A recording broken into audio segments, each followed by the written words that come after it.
Friends, स्वागत है हमारे यूट्यूब चैनल पे। हम लोग इस वीडियो में देखने वाले हैं बिहार दरोगा प्रीवियस ईयर क्वेश्चन और हम लोग कंप्लीट करने वाले हैं वर्ल्ड ज्योग्राफी। हमने हिस्ट्री को कंप्लीट करवा दिया, साथ ही साथ इकोनॉमिक्स, फिजिक्स ये सब हो चुके हैं। अगर आपने वीडियो नहीं देखा है तो प्लेलिस्ट में जाकर के आप लोग देख सकते हैं, वहाँ आप लोग को क्रमबद्ध तरीके से मिल जाएंगे। चलिए फिलहाल इसे स्टार्ट करते हैं। 2008 से लेकर अब तक जितने भी प्रश्न पूछे गए उसे हम लोग कंप्लीट करते हैं। 2008 में पूछे गए प्रश्न, फर्स्ट नंबर क्वेश्चन, पृथ्वी का एकमात्र प्राकृतिक उपग्रह है। पृथ्वी का एकमात्र प्राकृतिक उपग्रह कौन सा है? तो चंद्रमा है। चंद्रमा से संबंधित क्वेश्चन यहाँ पे दिया गया है। चंद्रमा का अध्ययन सेलेनोलॉजी कहलाता है। चंद्रमा को जीवाश्म ग्रह कहते हैं। चंद्रमा पर धूल के मैदान को शांति सागर कहा जाता है, सी ऑफ ट्रैंक्विलिटी जिसे कहते हैं। पृथ्वी और चंद्रमा के बीच औसत दूरी कितनी है? 3,84,365 किलोमीटर। पृथ्वी से चंद्रमा का सिर्फ एक भाग ही दिखाई पड़ता है। 57 से 59% भाग हम लोग पृथ्वी से चंद्रमा का हम लोग देख सकते हैं। चंद्रमा पृथ्वी की एक परिक्रमा लगभग 27 दिन 8 घंटे में पूरी करती है और इतने ही समय में अपने अक्ष पर भी घूर्णन करती है। सुपर मून किसे कहते हैं? सुपर मून क्या है? तो चंद्रमा की वह स्थिति है जब वह पृथ्वी के सबसे निकट होता है। जब चंद्रमा पृथ्वी के निकट होता है उसे सुपर मून कहते हैं। आगे बढ़ते हैं। आकाश गंगा, हमारी आकाश गंगा का नाम क्या है? तो दूध मेखला है, मिल्की वे है। इसका आकार कैसा होता है? तो सर्पिलाकार होता है। आकाश गंगा के चारों ओर ही हमारा सूर्य जो है चक्कर लगाता है, जिसे हम लोग मंदाकिनी भी कहते हैं। दूध मेखला को क्या कहते हैं? मंदाकिनी भी कहते हैं। और सभी ग्रह जो हैं सूर्य के परिक्रमा कर रहे हैं। शुक्र और अरुण ग्रह ऐसे हैं जो कि घड़ी के दिशा में सूर्य का परिक्रमण करते हैं। क्लॉक वाइज सूर्य का परिक्रमा कौन कर रहा है? शुक्र और अरुण। बाकी सभी ग्रह जो हैं यह एंटी क्लॉक वाइज सूर्य की परिक्रमा कर रहे हैं। सूर्य क्या है? तो यह एक तारा है। पृथ्वी के सबसे नज़दीक तारा कौन सा है? तो सूर्य है। उसके बाद कौन सा है? तो प्रॉक्सिमा सेंचुरी है। प्रॉक्सिमा सेंचुरी है। सभी तारों के पास खुद का प्रकाश होता है। सबसे चमकीला तारा कौन सा है? तो साइरस है। सबसे चमकीला तारा कौन सा है? तो साइरस है। नेक्स्ट है, सूर्य एवं सभी तारों का ऊर्जा का स्रोत क्या है? ऊर्जा का सोर्स क्या है? तो नाभिकीय संलयन है। नाभिकीय संलयन अवक्रिया है। नाभिकीय संलयन अवक्रिया में हाइड्रोजन के छोटे छोटा नाभिक आपस में मिलकर हीलियम के बड़े नाभिक में बदल जाते हैं। याद रखिएगा, नाभिकीय संलयन अवक्रिया में होता क्या है? तो हाइड्रोजन के छोटा छोटा नाभिक आपस में मिलकर हीलियम के बड़े नाभिक में बदल जाते हैं। ग्रहों की संख्या कितनी है? तो 8 है। ग्रहों की संख्या कितनी है? 8 है। वर्तमान में प्लूटो ग्रह नहीं है। प्लूटो अब बोना ग्रह में आता है। प्लूटो को ग्रह की श्रेणी से 2006 में निकाल दिया गया है। यह चेक गणराज्य के प्राग सम्मेलन में फैसला लिया गया था। तब 2006 में चेक गणराज्य के प्राग सम्मेलन में प्लूटो को ग्रह की श्रेणी से बाहर कर दिया गया है। सबसे दूर स्थित ग्रह कौन सा है? तो वरुण है। देखिए, दूरी के अनुसार सूर्य से बात की जाए तो सबसे नज़दीक हो जाएगा बुध, बुध के बगल में हो जाएगा शुक्र, शुक्र के बाद पृथ्वी, पृथ्वी के बाद मंगल, और ये चारों जो है छोटे छोटे ग्रह हैं। उसके बाद बड़े बड़े ग्रह बृहस्पति, शनि, अरुण और वरुण। तो पृथ्वी से सबसे दूर ग्रह कौन सा है? तो वरुण है। सबसे नज़दीक कौन सा है? तो बुध है। सूर्य से दूरी के अनुसार पृथ्वी तीसरा, जबकि आकार में 5वां बड़ा ग्रह है। आकार में सबसे बड़ा ग्रह कौन सा है? तो बृहस्पति है। दूसरे नंबर पर शनि आता है, तीसरे नंबर पर अरुण, चौथे नंबर पर वरुण, पांचवें नंबर पर अपना पृथ्वी, छठे नंबर पर शुक्र, सातवें नंबर पर मंगल और आठवें नंबर पर बुध आता है। क्लियर? मंगल और बृहस्पति के बीच क्षुद्र ग्रह की पेटी स्थित होती है। याद रखिएगा, मंगल और बृहस्पति के बीच में ही क्या होता है? क्षुद्र ग्रह होते हैं।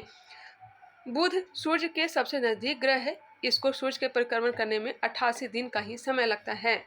जबकि वरुण सूर्य से सर्वाधिक दूर स्थित है। वरुण को सूर्य के परिक्रमण करने में 165 वर्ष लगता है। पृथ्वी का एकमात्र प्राकृतिक उपग्रह क्या है? तो चंद्रमा है। क्या है? चंद्रमा है।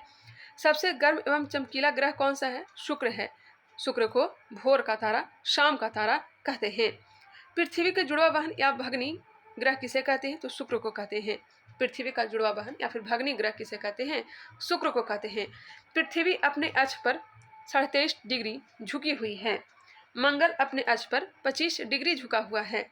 वर्तमान में पृथ्वी ही ऐसा एकमात्र ग्रह है जिस पर जीवन संभव है। मंगल पर जीवन संभव हो सकता है। पृथ्वी को नीला ग्रह कहा जाता है। जल की उपस्थिति के कारण इसे नीला ग्रह कहते हैं। मंगल को लाल ग्रह कहा जाता है। क्यों कहा जाता है? तो आयरन ऑक्साइड की उपस्थिति के कारण। बृहस्पति सबसे बड़ा ग्रह है, इसका रंग हल्का पीला होता है। बृहस्पति का एक उपग्रह क्या है? गैनीमेड। गैनीमेड जो है सौरमंडल का सबसे बड़ा उपग्रह है। फोबोस एवं डिमोस मंगल ग्रह का उपग्रह है। डिमोस जो है सौरमंडल का सबसे छोटा उपग्रह है। आगे बढ़ते हैं। शनि दूसरा सबसे बड़ा ग्रह है। शनि दूसरा सबसे बड़ा ग्रह है। शनि जो है सबसे हल्का ग्रह भी है।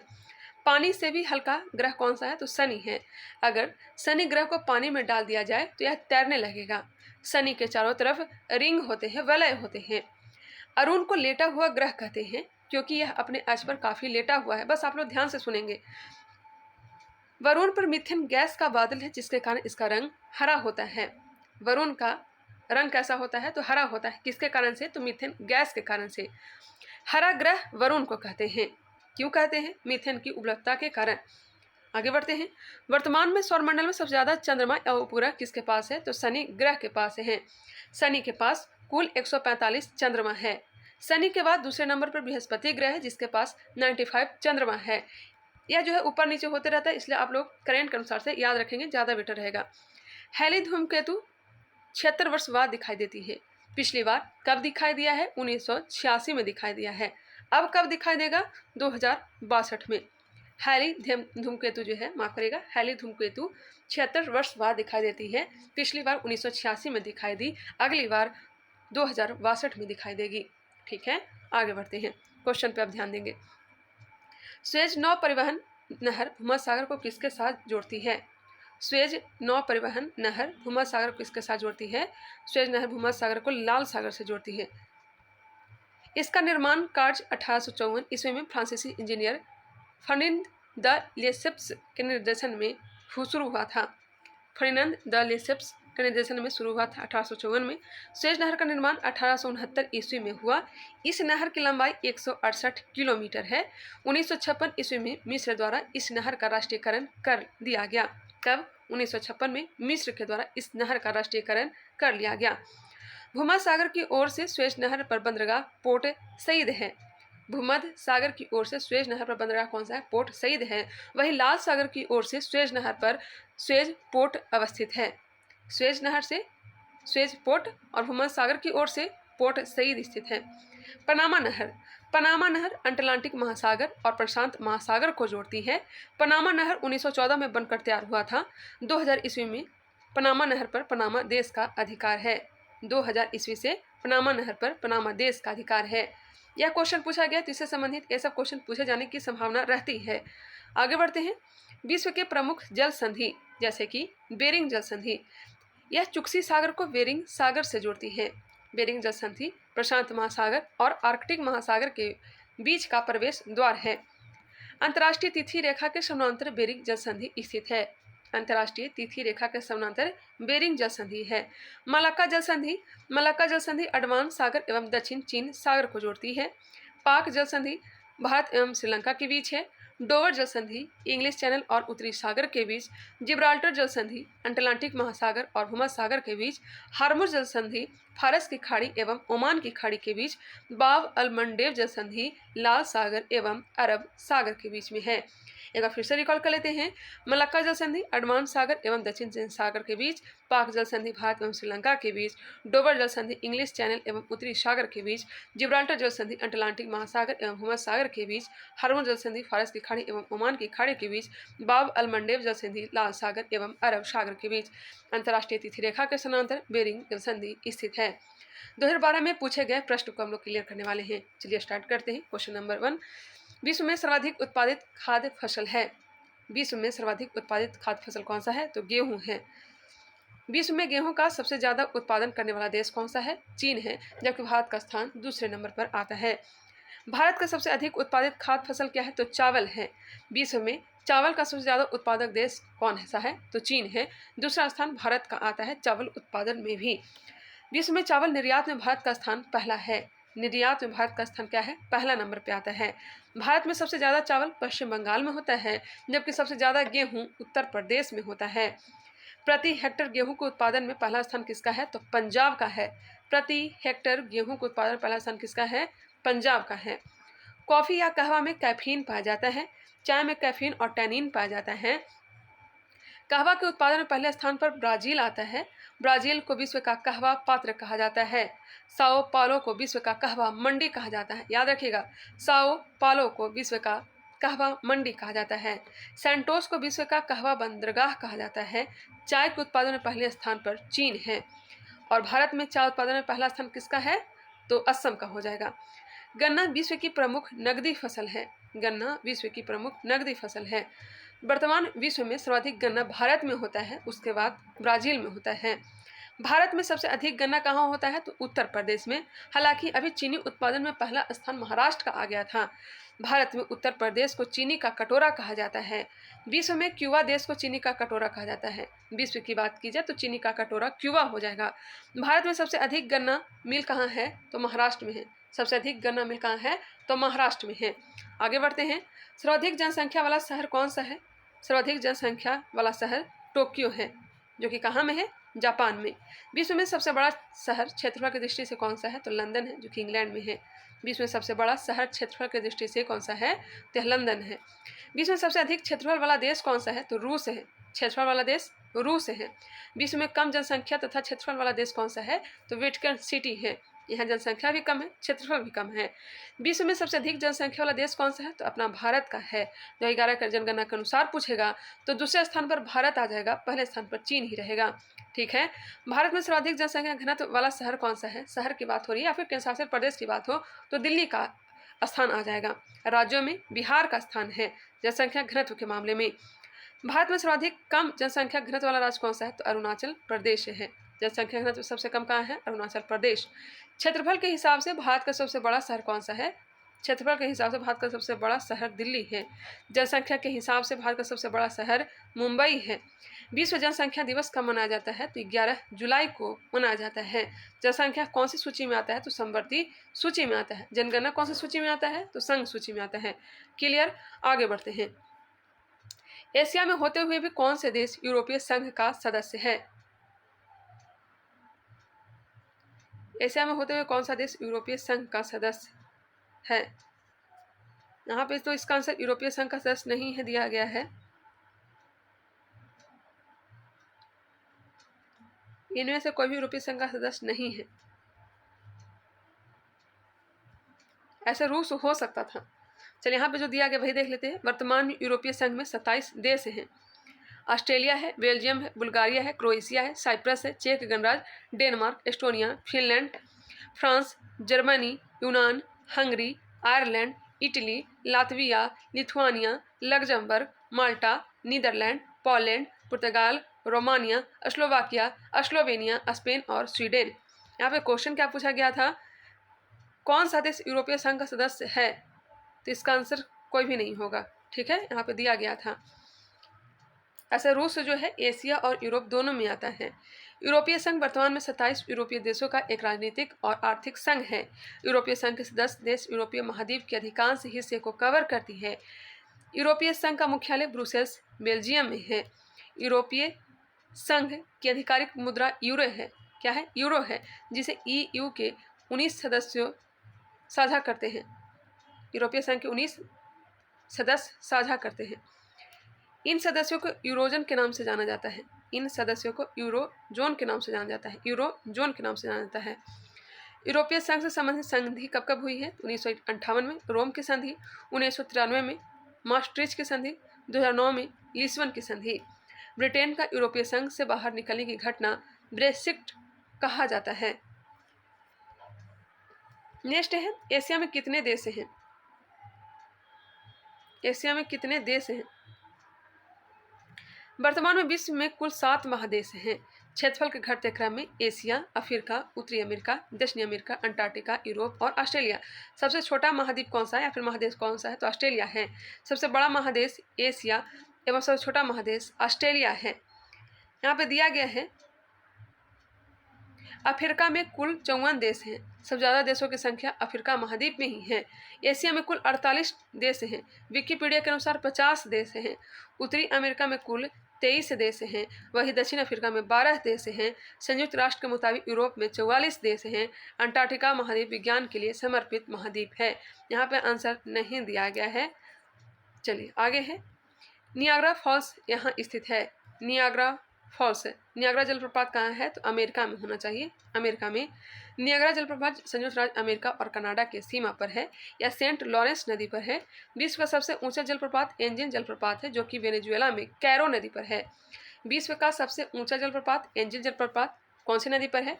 वेनेजुएला में कैरो नदी पर है। आगे जलप्रपात के बारे में बताया जाएगा। चलिए आगे बढ़ते हैं। हो ची मिन्ह शहर को पहले कहा जाता था, हो ची मिन्ह शहर को पहले कहा जाता था साइगोन। क्या कहा जाता था? साइगोन कहा जाता था। साइगोन वियतनाम का सबसे बड़ा शहर है जो साइगोन नदी के तट पर है। इस शहर का नाम वियतनाम के राष्ट्रपिता हो ची मिन्ह के सम्मान में हो ची मिन्ह किया गया। हो ची मिन्ह को वियतनाम के राष्ट्रपिता कहा जाता है। भारत के राष्ट्रपिता कौन है? तो महात्मा गांधी। पाकिस्तान के राष्ट्रपिता कौन है? मोहम्मद अली जिन्ना। जायरे कांगो का पुराना नाम है। अंगोरा तुर्की का एक शहर है। अंकारा तुर्की की राजधानी है। अंगोरा खरगोश या बकरी की एक नस्ल का भी नाम है। अंगोरा खरगोश से काटे गए लंबे बाल से अंगोरा ऊन बनाई जाती है। आगे बढ़ते हैं। 2012 में ही पूछे गए प्रश्न। कौन सा देश विश्व का शक्कर का कटोरा कहलाता है? चीनी का कटोरा क्यूबा हो जाएगा। इसके बारे में पहले चर्चा हमने कर लिया। तंबाकू, चाय, गेहूं, चावल के उत्पादन में पहला स्थान चीन का है। रबड़ के उत्पादन में पहले स्थान पर थाईलैंड है। मक्का के उत्पादन में पहले स्थान पर संयुक्त राज्य अमेरिका है। ये सब करंट के अनुसार से आप लोग याद रखेंगे। आगे बढ़ते हैं। कोलिमा ज्वालामुखी स्थित है। कोलिमा ज्वालामुखी मैक्सिको में। कोलिमा ज्वालामुखी मैक्सिको में है। यह मैक्सिको का सबसे सक्रिय ज्वालामुखी माना जाता है। इसे वाल्केनो ऑफ फायर के नाम से भी जाना जाता है। कोलिमा ज्वालामुखी को वाल्केनो ऑफ फायर के नाम से जाना जाता है। किस नाम से? वाल्केनो ऑफ फायर के नाम से। दो विशाल भूमि के क्षेत्र को जोड़ने वाला अत्यंत सकरा भूमि का पट्टा कहलाता है। दो विशाल भूमि के क्षेत्रों को जोड़ने वाला अत्यंत सकरा भूमि का पट्टा क्या कहलाता है? भूसंधि। भूसंधि को स्थल डमरू मध्य भी कहते हैं, जैसे है पनामा, स्वेज। जल डमरू मध्य है क्या? यह एक ऐसा सरकरा जलमार्ग है जो दो झीलों अथवा समुद्र को आपस में जोड़ता है, उसे हम लोग कहते हैं जल डमरू मध्य। इसका भौगोलिक आकार डमरू के समान होता है, अतः इसे जल डमरू मध्य कहा जाता है। इसे जल संधि भी कहा जाता है, जो कि हो जाएगा जिब्राल्टर जल संधि, मलक्का जल संधि। प्रायद्वीप किसे कहेंगे? तो वह भूमि का भाग जो तीन ओर से पानी से घिरा हो उसे हम लोग क्या कहेंगे? तीन ओर से पानी से घिरा हुआ हो और एक तरफ भूमि से घिरा हुआ, मतलब भूमि से जुड़ा हुआ हो, उसे हम लोग क्या कहेंगे? प्रायद्वीप कहेंगे। जैसे कि अरब प्रायद्वीप हो गया, दक्षिण भारत का प्रायद्वीप हो गया। खाड़ी किसे कहेंगे? समुद्र का स्थलीय भाग में प्रवेश कर जाने पर जो जल का क्षेत्र बनता है उसे खाड़ी कहते हैं। खाड़ी के तीन ओर से भूमि होता है जबकि एक ओर से खुला समुद्र होता है, जैसे कि बंगाल की खाड़ी। Next question. एकमात्र एशियाई देश जहाँ से विषुवत रेखा गुजरती है। एकमात्र एशियाई देश जहाँ से विषुवत रेखा गुजरती है तो हो जाएगा इंडोनेशिया। भूमध्य रेखा 13 देशों से होकर गुजरती है। कौन कौन देशों से? Ecuador, Colombia, Brazil, Sao Tome Principe, Gabon, Congo गणराज्य, Uganda, Kenya, Somalia, Maldives, Indonesia और किरिबाती। कर्क रेखा जो है 17 देशों से होकर के गुजरती है। कौन कौन सा है? 17 देश यहाँ पे दिया भी गया है। मैक्सिको, बहमास, पश्चिम सहारा, Mauritania, Mali, Algeria, Niger, Libya, मिस्र, सऊदी अरब, यूएई। चलिए यहीं पे जो दिया गया उसे हम लोग देख लेते हैं। इस देश में ताइवान, चीन, म्यांमार, भारत, बांग्लादेश, ओमान, संयुक्त अरब अमीरात, सऊदी अरब, इजिप्ट, लीबिया, नाइजर, अल्जीरिया, माली, मोरितानिया, पश्चिमी सहारा, बहमास द्वीप समूह, मैक्सिको शामिल हैं।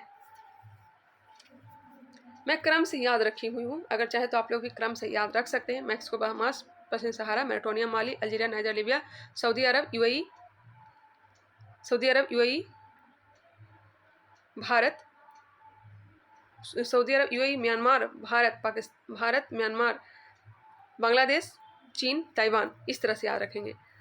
मैं भी थोड़ा सा भूल रही हूँ, लेकिन एक बार मैं भी रिकॉल कर लूँगी तो याद हो जाएगा। मुझे याद है, फिर भी आगे बढ़ते हैं। कर्क रेखा 3 महाद्वीपों से होकर गुजरती है, अफ्रीका से भी, एशिया से भी और उत्तरी अमेरिका से भी। एक यहाँ पर रह गया मकर रेखा। मकर रेखा जो है 10 देशों से होकर गुजरती है। कितने देशों से? 10 देशों से। Chile, Argentina, Paraguay, Brazil, Namibia, Botswana, दक्षिण अफ्रीका, मोजाम्बिक, मेडागास्कर, ऑस्ट्रेलिया।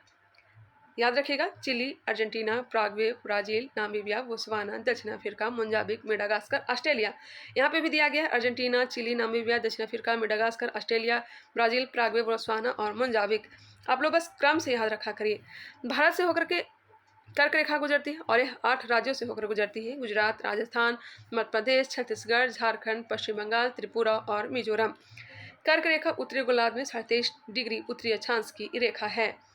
प्रधान यमुनोत्तर रेखा यह यूनाइटेड किंगडम, स्पेन, फ्रांस, गाना, अल्जीरिया, गाना नहीं होगा, घाना होगा, घाना, अल्जीरिया, माली, टोगो, बुर्किना फासो और अंटार्कटिका से होकर गुजरती है। प्रधान यमुनोत्तर रेखा कहाँ से? यूनाइटेड किंगडम से, यूके से, स्पेन, फ्रांस, घाना, अल्जीरिया, माली, टोगो, बुर्किना फासो और अंटार्कटिका से होकर के गुजरती है। विश्व की सबसे बड़ी खाड़ी कौन सी है? तो मैक्सिको की खाड़ी है। विश्व की सबसे बड़ी खाड़ी मैक्सिको की खाड़ी। मैक्सिको की खाड़ी कहाँ है? तो उत्तरी अमेरिका में है। यह विश्व की सबसे बड़ी खाड़ी है। कैम्बे की खाड़ी कहाँ है? तो गुजरात में है। फारस की खाड़ी यह पश्चिम एशिया में हिंद महासागर का एक विस्तार है। यह ईरान और अरब प्रायद्वीप के बीच तक गया हुआ है। 1980 से 88 के ईरान इराक युद्ध के दौरान यह खाड़ी लोगों को कौतूहल का विषय बनी रही। कौन सा खाड़ी? फारस की खाड़ी। सूर्य के सबसे निकट का ग्रह है बुध। बुध है, इसके बारे में पहले हमने पढ़ लिया। नेक्स्ट है 2018 में पूछे गए प्रश्न, भूमध्य रेखा निम्नलिखित में से किस देश से होकर नहीं गुजरती है? तो ऑप्शन के अनुसार हो जाएगा भूमध्य रेखा, विषुवत रेखा मैक्सिको से नहीं गुजरती है।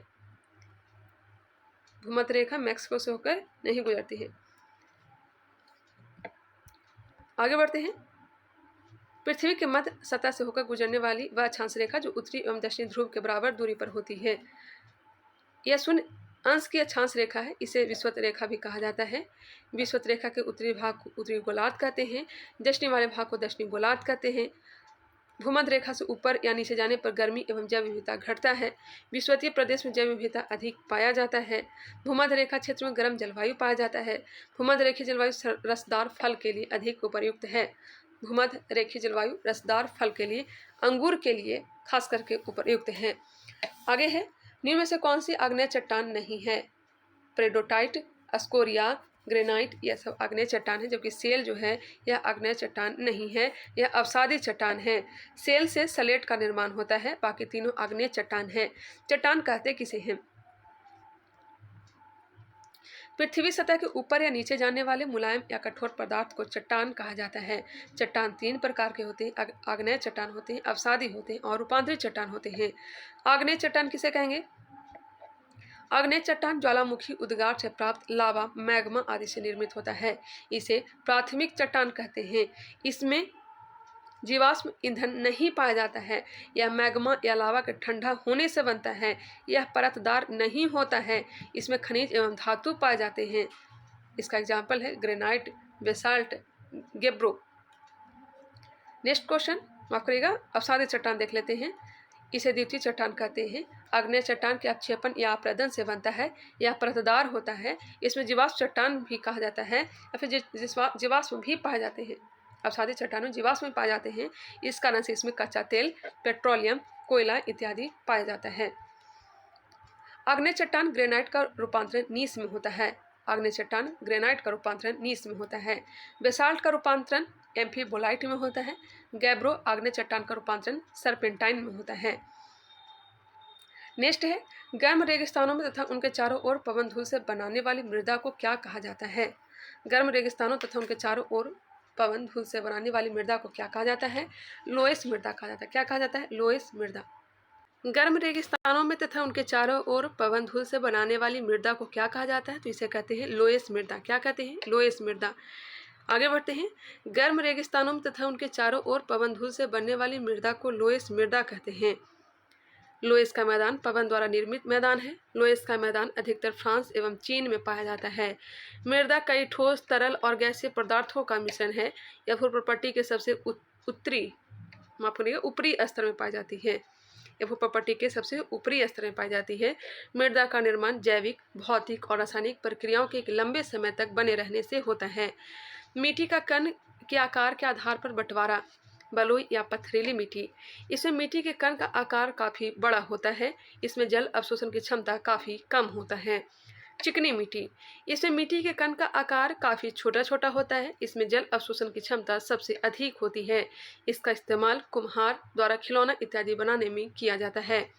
दोमट मिट्टी, इस मिट्टी में बड़े कण एवं छोटे कण मिक्स होते हैं। बढ़ते हुए पौधों के लिए सबसे अच्छी मिट्टी दोमट मिट्टी ही होती है। आगे है पांसु मिट्टी, इस तरह की मिट्टी में जल के निस्यंदन फिल्ट्रेशन की समस्या हो सकती है। परपटी बनाने की इसकी प्रवृत्ति अधिक होती है। परपटी बनाने की इसकी प्रवृत्ति अधिक होती है। इसमें सघन और दृढ़ बनने की क्षमता होती है। नेक्स्ट है लूसी दुनिया की सबसे बड़ी जल मरोदा विस्फोट द्वीप में है। लूसी दुनिया की सबसे बड़ी जल मरोदा विस्फोट द्वीप में है। किस द्वीप में है? तो हो जाएगा इंडोनेशिया। लूसी दुनिया का सबसे बड़ा जल मरोदा विस्फोट कहाँ है? तो इंडोनेशिया में है। इंडोनेशिया विश्व का सबसे बड़ा द्वीप समूह है। इंडोनेशिया विश्व की सबसे बड़ी मुस्लिम आबादी वाला देश है। यह दुनिया का चौथा सबसे ज़्यादा आबादी वाला देश है। और दुनिया में सबसे ज़्यादा मुस्लिम आबादी वाला देश कौन सा है? तो इंडोनेशिया है। इंडोनेशिया में जावा, बाली, सुमात्रा आदि प्रसिद्ध द्वीप हैं। जकार्ता इंडोनेशिया की पुरानी राजधानी था। इंडोनेशिया की नई राजधानी नूसंतारा है। यह बोर्नियो द्वीप पर कालीमतन के जंगल के अंदर है। इंडोनेशिया की मुद्रा क्या है? तो रुपया है। नोट में दिया गया है। विश्व का सबसे बड़ा द्वीप ग्रीनलैंड है जो डेनमार्क के अधीन है। विश्व का सबसे बड़ा प्रायद्वीप अरब प्रायद्वीप है। विश्व का सबसे बड़ा महाद्वीप एशिया महाद्वीप है। मेडागास्कर, मेडागास्कर यह अफ्रीका के पूर्वी तट पर हिंद महासागर में स्थित एक द्वीपीय देश है। मेडागास्कर की राजधानी कहाँ है? तो एंटानानारिवो है। एंटानानारिवो मेडागास्कर की राजधानी है। मॉरिशस एक द्वीपीय देश है। यह अफ्रीकी महाद्वीप के तट से दक्षिण पूर्व में लगभग 900 किलोमीटर की दूरी पर हिंद महासागर में और मेडागास्कर के पूर्व में स्थित है। मॉरिशस की राजधानी पोर्ट लुइस है। इस देश की मुद्रा मॉरिशियन रूपी है। मॉरिशस को मिनी भारत कहा जाता है। मॉरिशस को मिनी भारत कहा जाता है। ऐसा इसलिए क्योंकि साल 1834 में यहाँ लाए गए भारतीय मजदूरों ने इस देश को बनाने में अहम भूमिका निभाई थी। 1834 में यहाँ लाए गए भारतीय मजदूरों ने इस देश को बनाने में अहम भूमिका निभाई थी। इसी कारण से मॉरिशस को मिनी भारत कहा जाता है। मॉरिशस की सुंदरता और प्राकृतिक वातावरण के कारण यह हनीमून मनाने के लिए सबसे आकर्षक देश है। नेक्स्ट है मालदीव। यह हिंद महासागर में स्थित एक द्वीपीय देश है। यह भारत के लक्षद्वीप द्वीपीय समूह के दक्षिण में है। मालदीव की राजधानी माले है। मालदीव की आधिकारिक भाषा मालदीवियन है। मालदीव की मुद्रा मालदीवियन रुपया है। मालदीव भारत का निकटतम समुद्री सीमा वाला देश है। 8 डिग्री चैनल मालदीव और मिनिकॉय के बीच स्थित है। मालदीव के संविधान के मुताबिक मालदीव के नागरिक सिर्फ मुसलमान ही हो सकते हैं। मालदीव का 2008 का संविधान सुन्नी इस्लाम को राज धर्म के तौर पर नामित करता है। मालदीव का 2008 का संविधान सुन्नी इस्लाम को राज धर्म के तौर पर नामित करता है। 2018 में पूछे गए क्वेश्चन, कीवी चिड़िया कहाँ पाई जाती है? कीवी कहाँ पाई जाती है? तो न्यूजीलैंड में।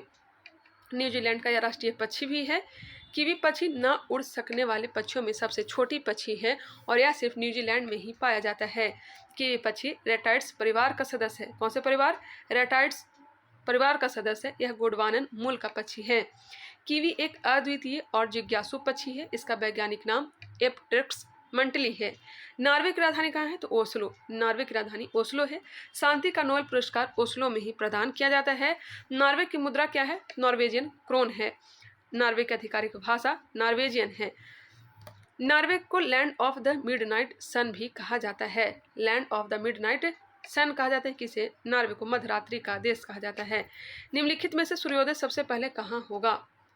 सबसे पहले सूर्योदय कहाँ होगा? तो टोक्यो में होगा, क्योंकि जापान जो है सबसे पूर्व में स्थित है। सुकुमार फूलों का देश जापान को कहा जाता है। सुकुमार फूलों का देश किसे कहा जाता है? जापान को। पूर्व का ग्रेट ब्रिटेन जापान को कहा जाता है। दक्षिण का ग्रेट ब्रिटेन किसे कहते हैं? न्यूजीलैंड को।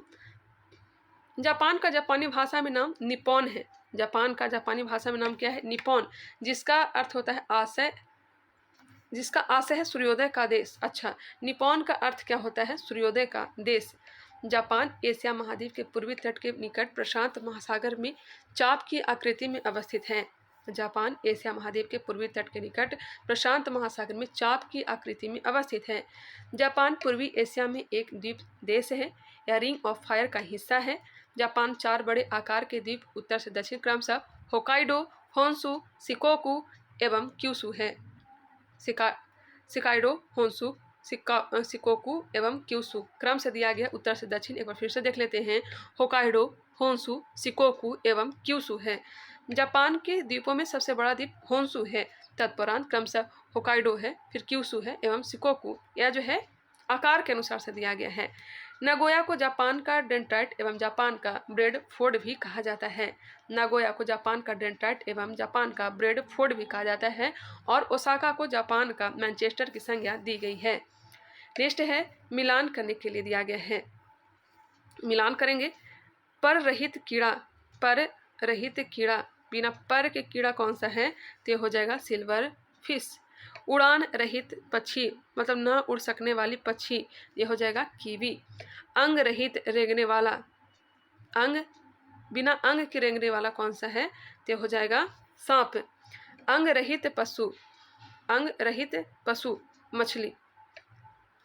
चलिए आगे है, यहाँ पे दिया भी गया है, पर रहित कीड़ा सिल्वर फिश हो जाएगा, उड़ान रहित पक्षी कीवी, अंग रहित रेंगने वाले सांप, अंग रहित पशु मछली। सिल्वर फिश पिसू, जू, फाइब्रेट एवं कीड़ा है जिसमें पर नहीं होते हैं। सिल्वर फिश, पिसू, जू और फाइब्रेट जो है क्या है, कीड़ा है जिसमें पर नहीं होते हैं।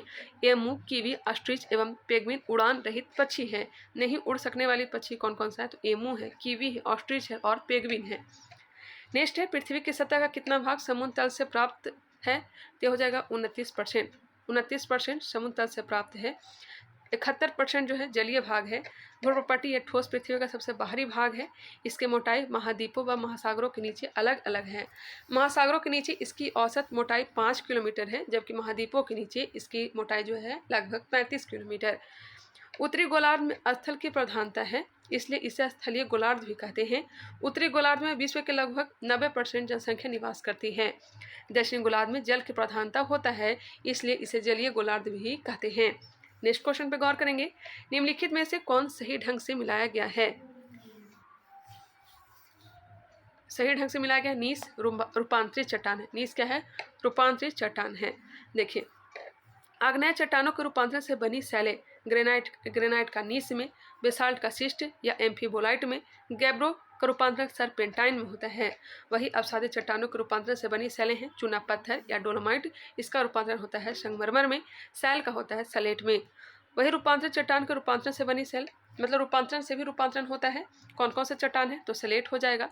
सलेट का रूपांतरण फाइलाइट में, फाइलाइट का रूपांतरण शिस्ट में। आग्नेय चट्टान मैग्मा अलावा के जमने से बनती है। इसका उदाहरण है granite, basalt, pegmatite, diorite, gabbro आदि। अवसादी चट्टान वनस्पति और जीव जंतुओं के जीवाश्म आदि के नीचे जमा होने से ही अवसादी सेल का निर्माण होता है। इसका एग्जाम्पल है सैल, चूना पत्थर, डोलोमाइट। सैल, चूना पत्थर और डोलोमाइट, चूना पत्थर को ही डोलोमाइट कहते हैं। आगे बढ़ते हैं, कायांत्रित चट्टान ताप, दाब एवं रासायनिक क्रियाओं के कारण आग्नेय एवं अवसादी चट्टानों से कायांत्रित चट्टान का निर्माण होता है। नेक्स्ट है, कालाहारी रेगिस्तान कहाँ स्थित है। कालाहारी रेगिस्तान कहाँ है, तो हो जाएगा दक्षिण अफ्रीका में। कालाहारी रेगिस्तान जो है यह बोत्सवाना में है। बोत्सवाना, नामीबिया और दक्षिण अफ्रीका के क्षेत्रों में विस्तृत है, किंतु इसका अधिकांश विस्तार कहाँ है, बोत्सवाना में। बुशमैन जनजाति कहाँ स्थित है, तो कालाहारी मरुस्थल में निवास करती है। बुशमैन जनजाति कालाहारी मरुस्थल में निवास करती है। अफ्रीका के उत्तरी क्षेत्र में विश्व का सबसे बड़ा मरुस्थल सहारा मरुस्थल स्थित है। अटाकामा रेगिस्तान दुनिया के सबसे शुष्क स्थानों में से एक है, जो चिली के उत्तरी हिस्से में स्थित है। पेंटागोनिया मरुस्थल कहाँ है, तो अर्जेंटीना में। और पेंटागन कहाँ है, तो अमेरिका में। याद रखिएगा, पेंटागोनिया अर्जेंटीना और पेंटागन कहाँ है, तो अमेरिका में। महोवा, सियरा नेवेदा यह उत्तरी अमेरिका में है। थार मरुस्थल अपना भारत में है। टकला मकान चीन में है। गोई मरुस्थल मंगोलिया एवं चीन में है और यह ठंडा मरुस्थल है। Great Victoria, great Simpson, great Gibson यह सब कहाँ है, तो ऑस्ट्रेलिया में है। यूरोप में कोई भी मरुस्थल नहीं पाया जाता है। अब 2008 री एग्जाम में पूछे गए प्रश्न, पृथ्वी अपनी धुरी पर घूमती है 23 घंटा 56 मिनट 4 सेकंड। 23 घंटा 56 मिनट 4 सेकंड। पृथ्वी दो प्रकार के से गति करती है, एक होता है घूर्णन गति रोटेशनल मोशन और एक होता है परिक्रमण गति रिवॉल्यूशन मोशन। घूर्णन गति किसे कहते हैं, पृथ्वी का अपने अक्ष पर घूमना घूर्णन गति कहलाता है। इसे दैनिक गति भी कहते हैं। पृथ्वी अपने अक्ष पर पश्चिम से पूर्व दिशा में 23 घंटा 56 मिनट 4 सेकंड में घूमती है। इसी गति के कारण ही दिन रात की घटना होती है। नेक्स्ट है परिक्रमण या वार्षिक गति। पृथ्वी को सूर्य की परिक्रमा करने की गति को परिक्रमण गति कहा जाता है। इसे वार्षिक गति भी कहते हैं। पृथ्वी को परिक्रमण गति में कुल 365 दिन 5 घंटा 48 मिनट 46 सेकंड का समय लगता है। परिक्रमण काल 365 दिन, 5 घंटा 48 मिनट 46 सेकंड का समय लगता है और इसी गति के कारण ही ऋतु परिवर्तन होता है। आगे है ग्रह जो सूर्य की परिक्रमा करने में 88 दिन का समय लेता है, वह है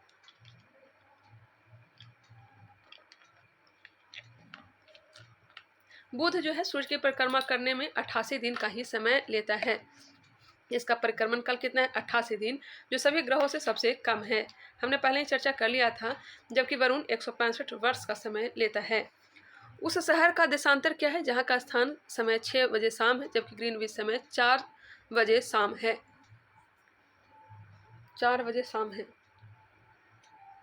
ये बढ़ रहा है तो हो जाएगा पूर्व, 30 डिग्री पूर्व। 1 घंटा 15 डिग्री, 2 घंटा बढ़ रहा है तो 30 डिग्री, हाँ 30 डिग्री पूर्व हो जाएगा। 0 डिग्री देशांतर को प्रधान समय रेखा या मानक समय रेखा या प्राइम मेरिडियन रेखा कहा जाता है। इसका इस्तेमाल समय ज्ञात करने के लिए किया जाता है। यह इंग्लैंड के लंदन के ग्रीनविच शहर से गुजरता है। ग्रीनविच के पूर्व स्थित स्थान का समय ग्रीनविच से आगे होता है, जबकि ग्रीनविच के पश्चिम स्थित स्थान का समय ग्रीनविच से पीछे होता है। विश्व को कुल 24 समय जोन में बांटा गया है। 360 डिग्री इक्वल टू 24 घंटा, तो 1 घंटा में 15 डिग्री और 1 डिग्री घूमने में कितना समय लगता है? 1 डिग्री जाने में 4 मिनट का समय लगता है। भारत का मानक समय रेखा 82.5 डिग्री पूर्वी देशांतर से लिया गया है। यह इलाहाबाद के मिर्जापुर के नैनी से होकर गुजरता है। भारत का समय ग्रीनविच से 5.5 घंटा आगे है। आप लोग खुद से भी निकाल सकते हैं। 1 घंटा आगे बढ़ेंगे तो 15 डिग्री का कोण, 2 घंटा 30, उस तरह से करते हैं तो 15 × 75 हो जाएगा। बाकी 82.5 डिग्री है तो 7 डिग्री 7.5 डिग्री में कितना समय लग जाएगा? आप लोग उस तरह से निकाल सकते हैं। चलिए आसान है। नेक्स्ट है 180 डिग्री देशांतर को अंतर्राष्ट्रीय समय रेखा कहा जाता है। इसका इस्तेमाल दिनांक ज्ञात करने के लिए किया जाता है। बेरिंग जल संधि अंतर्राष्ट्रीय तिथि रेखा का समानांतर एवं सबसे नज़दीक है। 180 डिग्री देशांतर को अंतर्राष्ट्रीय समय रेखा कहा जाता है। मॉर्निंग स्टार किसे कहते हैं? भोर का तारा, शाम का तारा शुक्र को कहा जाता है। इसे पृथ्वी का जोड़ा बहन भगनी भी कहते हैं और यह सबसे गर्म और सबसे चमकीला ग्रह भी है। स्लेट का रूपांतरित रूप है सेल का। नेक्स्ट है 2018 मेंस एग्जाम में पूछे गए प्रश्न। निम्न में से कौन सा ग्रह सौरमंडल के वैक्यूम क्लीनर की भांति कार्य करता है? वैक्यूम क्लीनर की भांति कार्य करता है बृहस्पति। इसका अपना एक शक्तिशाली गुरुत्वाकर्षण बल है, जिसकी मदद से वह सौरमंडल में आने वाले बाहरी उल्कापिंडों को अपनी ओर खींच लेता है। अगर ऐसा नहीं होता तो शायद वो उल्कापिंड पृथ्वी या अन्य ग्रहों से भी टकरा जाते, जिससे भारी तबाही होता। पृथ्वी सौरमंडल का सबसे बड़ा और भारी ग्रह है। इसके बड़े आकार के कारण इसे तारा सदृश ग्रह भी कहा जाता है। इसे मास्टर ऑफ गॉड्स भी कहा जाता है। जबकि शनि का घनत्व सबसे कम होता है। घनत्व होता है 0.7 ग्राम प्रति घन सेंटीमीटर। यह पानी से हल्का होता है। लेटा हुआ ग्रह अरुण को कहते हैं। ठंडा ग्रह वरुण को कहते हैं। हरा ग्रह भी वरुण को कहते हैं। मंगल को लाल ग्रह कहा जाता है। पानी की अधिकता के कारण पृथ्वी को नीला ग्रह कहते हैं। नेक्स्ट है परंपरागत रूप से क्रिकेट बैट के निर्माण में किस पेड़ के काष्ठ का उपयोग होता है? बैट जो बनता है यह कौन से पेड़ के काष्ठ से? विलो की लकड़ी काफ़ी हल्की लेकिन बहुत मजबूत होती है। भारत में विलो का पेड़ कश्मीर में पाया जाता है। सेलिक्स अल्वा विलो की एक प्रजाति है। इसे व्हाइट विलो भी कहते हैं। पाकिस्तान का सियालकोट खेल सामग्री के निर्माण के लिए प्रसिद्ध है। कौन सा? तो पाकिस्तान के सियालकोट। नेक्स्ट है 2018 में ही स्टेनो एसआई प्री एग्जाम में पूछे गए प्रश्न। किस कारण से दिन और रात होता है? तो पृथ्वी के घूर्णन करने से दिन और रात होता है। इसके बारे में पहले से चर्चा हमने कर लिया है। आगे बढ़ते हैं। यहाँ पे ये देख लीजिए, पृथ्वी अपने अक्ष पर झुका हुआ है। अगर पृथ्वी अपने अक्ष पर झुका ना होता तो पृथ्वी पर दिन रात का मान बराबर होता। विषुवत रेखा पर दिन और रात का मान हमेशा बराबर होता है। ध्रुवीय क्षेत्र या ध्रुव पर 6 महीना का दिन 6 महीना का रात होता है। नॉर्वे को मध्य रात्रि का देश कहा जाता है। 21 जून को उत्तरी गोलार्ध में सबसे बड़ा दिन और सबसे छोटा रात होता है।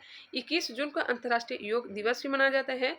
22 दिसंबर को दक्षिणी गोलार्ध में सबसे बड़ा दिन और सबसे छोटा रात होता है। 21 मार्च और 23 सितंबर को दिन और रात के होते हैं बराबर होते हैं। नेक्स्ट है किसी भी मानचित्र पर एक जैसे वर्षा वाले, माफ करिएगा, एक जैसे वर्षा वाले स्थानों को जोड़ने वाली रेखाएं कहलाती है। किसी भी मानचित्र पर एक जैसे वर्षा वाले स्थानों को जोड़ने वाली रेखाएं क्या कहलाती है? तो समवर्षा रेखा कहलाती है। आइसोहाइट जिसे कहते हैं, समान खारेपन वाले स्थानों को मिलाकर खींची गई रेखा को सम लवन या फिर आइसोहेलाइन कहेंगे। समान दाब को मिलाने वाले स्थानों को मिलाकर खींची गई रेखा को समदाब रेखा या फिर आइसोबार कहेंगे। समान ताप को मिलाने वाले स्थानों को मिलाकर खींची गई रेखा समतापीय रेखा या फिर आइसोथर्म जिसे कहेंगे। किसी भी तीव्रता के दो भूकंपीय क्षेत्र को मिलाने वाली रेखा को होमोसिस्मिक रेखा कहते हैं। समान तीव्रता वाले भूकंप को मिलाने वाली रेखा को सम भूकंप रेखा या फिर आइसोसेस्मिक लाइन कहलाता है। नेक्स्ट है विश्व प्रसिद्ध विक्टोरिया प्रपात इनमें से कौन सी नदी पर है? विक्टोरिया प्रपात हो जाएगा जाम्बेजी नदी पर। जाम्बेजी नदी पर। विश्व का सबसे बड़ा जलप्रपात एंजिल जलप्रपात है। एंजिल जलप्रपात कैरो नदी वेनेजुएला पे है। योसेमाइट या फिर रिबोन जलप्रपात कैलिफोर्निया में स्थित है। सुंदरवन जलप्रपात, सुंदरलैंड, सुंदरवन तो अपना भारत में है। सुंदरलैंड जलप्रपात यह कहाँ है? तो हो जाएगा न्यूजीलैंड। सुंदरलैंड जलप्रपात कहाँ है? न्यूजीलैंड में। नेक्स्ट क्वेश्चन, अलास्का निम्नलिखित में से किस देश में स्थित है? अलास्का संयुक्त राज्य अमेरिका में। अलास्का उत्तरी अमेरिका महाद्वीप के उत्तर पश्चिमी छोर पर स्थित अमेरिका का एक राज्य है। अमेरिका ने 1867 को रूस से अलास्का को खरीदा था। यह अमेरिका का 50वां एवं अंतिम राज्य है। बेरिंग जल संधि अमेरिका के अलास्का एवं रूस के साइबेरिया के बीच स्थित है। यूकोन नदी अलास्का में ही है जिसमें सोना का अंश पाया जाता है। कौन सी नदी में? यूकोन नदी में, जो कि कहाँ है? अलास्का में। भारत के स्वर्ण रेखा नदी में भी सोना का अंश पाया जाता है।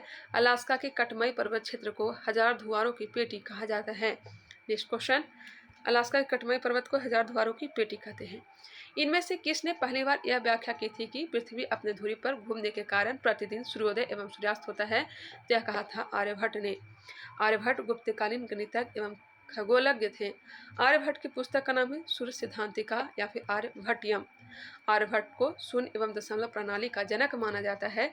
आर्यभट्ट भारत का पहला उपग्रह भी था। वराह मिहिर, चंद्रगुप्त द्वितीय के नवरत्नों में से एक वराह मिहिर थे। वराह मिहिर ने पंच सिद्धांतिका, बृहद संहिता, बृहजातक नामक ग्रंथ लिखे। ब्रह्मगुप्त द्वितीय, इनको भारत का न्यूटन कहा जाता है। ब्रह्मगुप्त द्वितीय को ऐसा माना जाता है गुरुत्वाकर्षण का नियम का खोज सबसे पहले इन्होंने ही किया था। ब्रह्मगुप्त ने ब्रह्म सिद्धांत पुस्तक लिखी। आगे है भास्कराचार्य या फिर भास्कर द्वितीय, 1114 से लेकर 1185। ये प्राचीन भारत के एक प्रसिद्ध गणितज्ञ एवं ज्योतिषी थे। इनके द्वारा रचित मुख्य ग्रंथ सिद्धांत शिरोमणि है, जिसमें लीलावती, बीजगणित, ग्रह गणित तथा गोलाध्यान नामक 4 भाग है। भू केंद्रीय सिद्धांत किसने दिया था? तो जियोट्स टॉलमी ने। सूर्य केंद्रीय सिद्धांत किसने दिया है? कॉपरनिकस ने। ग्रहों के गति नियम किसने दिया है? तो केपलर ने। नेक्स्ट क्वेश्चन, इनमें से कौन सा एक स्थल रुद्ध देश है? हंगरी। हंगरी जो है स्थल रुद्ध देश है। हंगरी में पुस्ताच नामक घास का मैदान भी है। इसकी राजधानी कहाँ है? तो बुडापेस्ट है। भू आविष्ठित देश या फिर स्थल रुद्ध देश किसे कहेंगे? लैंड लॉक्ड कंट्री किसे कहेंगे? यह ऐसा देश होता है जो चारों ओर से स्थल से घिरा होता है, जिसमें समुद्री तटरेखा नहीं पाई जाती है। विश्व में कुल 44 देश स्थलरुद्ध देश हैं। सबसे बड़ा भू आविष्ठित देश कौन सा? तो कजाकिस्तान है। लिचेस्टीन और उज्बेकिस्तान दोहरे भू आविष्ठित देश है। कौन सा? लिचेस्टीन और उज्बेकिस्तान। यूक्रेन की राजधानी कीव है। क्रीमिया पहले रूस का हिस्सा था, जिसे वर्तमान में रूस ने कब्जा कर लिया। नेक्स्ट क्वेश्चन, निम्न में से कौन सा द्वीप क्षेत्रफल में सबसे बड़ा है? क्षेत्रफल में सबसे बड़ा द्वीप कौन सा है? ऑप्शन के अकॉर्डिंग हो जाएगा बोर्नियो द्वीप। ऐसे तो सबसे बड़ा द्वीप कौन सा है?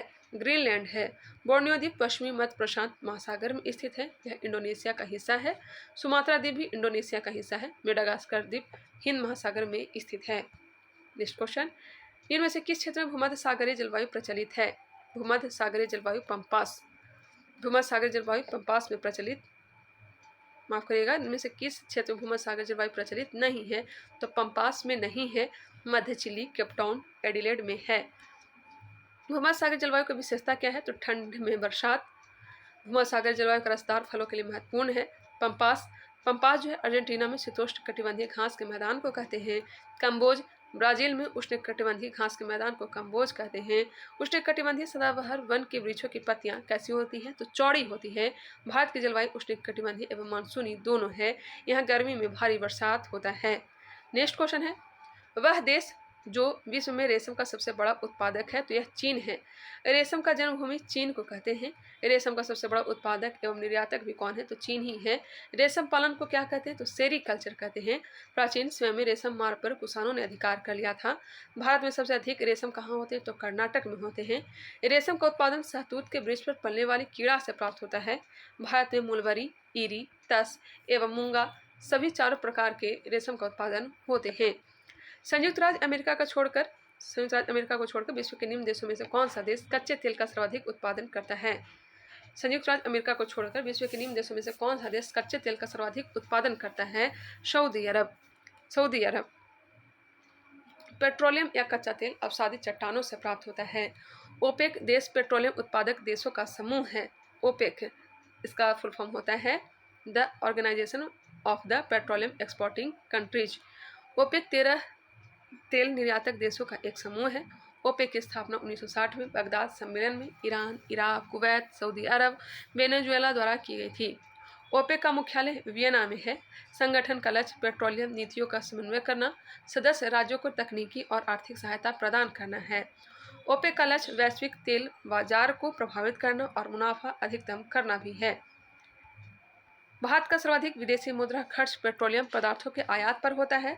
1972-73 में भारत में प्रथम तेल संकट आया था। कब? 1972-73 में भारत में प्रथम तेल संकट आया।